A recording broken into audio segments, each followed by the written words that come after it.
Excerpts from Sarah Emma Edmonds' nursing experiences as nurse and spy in the Union Army 1865. Sarah Emma Edmonds, under her alias Franklin Thompson, served as a field nurse during the Civil War, tending to wounded soldiers amid battles like Bull Run and Antietam. Her memoir vividly captures the horrors of battlefield medicine, her compassion, and the challenges of maintaining her disguise. Below are selected excerpts focused on her nursing duties, drawn from historical sources in her book, on tending wounded after the Battle of Bull Run, July 1861. The morning dawned upon a scene which can never be effaced from memory, a scene which words cannot adequately describe the horrors of the battlefield after the action is over. Surgeons and assistants were busy dressing wounds and performing necessary operations, and from the neighborhood of those tables and the operating room rose the groans and shrieks of the poor mutilated, suffering soldiers. The dead and dying lay thickly strewn over the ground, some in the agonies of death, others with gaping wounds exposed,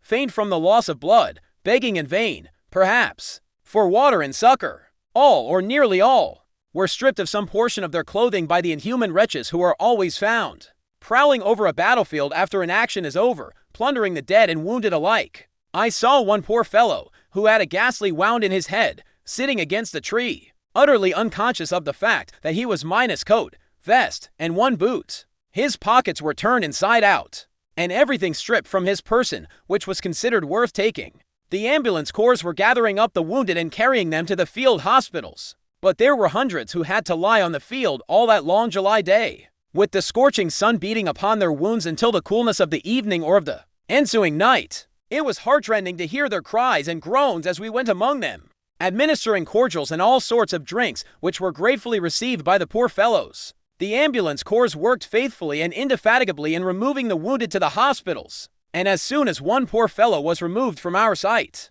another was discovered whom we had not observed before. It seemed as if the whole ground was covered with either the dead or the wounded.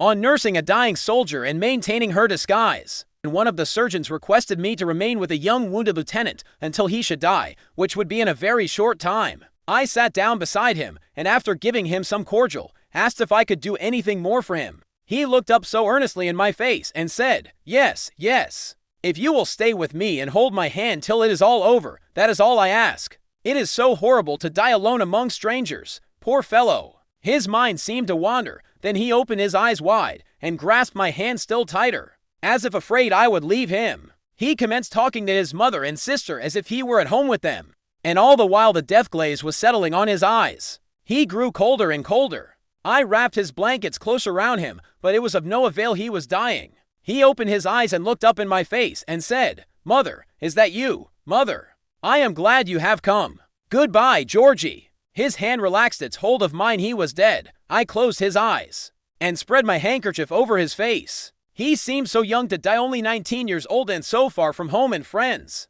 But he is only one of a number which no man can reckon, who have given up their lives for their country. These passages highlight Edmonds' frontline role, blending medical aid with emotional support amid war's brutality. Her full memoir, a bestseller in its time, offers more, but these capture her nursing ethos.